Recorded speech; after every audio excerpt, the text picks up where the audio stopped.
Hi అండి. ఇంట్లో మొక్కలన్నీ స్నానం చేపించాను.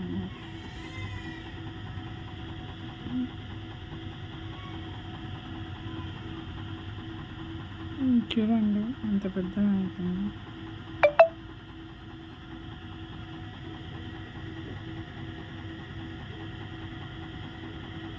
అన్ని నీళ్లు మార్చి మళ్ళీ లోపల పెట్టాలండి. ఇవి వచ్చి ఏరియల్ వాటర్.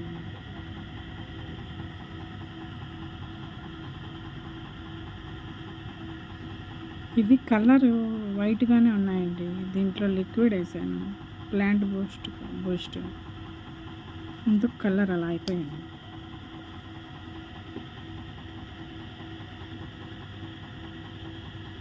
చూడండి ఎంత వచ్చిందో చెట్టు అంతా. ఇవన్నీ తర్వాత వచ్చింది, ఇవన్నీ అలాగే వచ్చింది.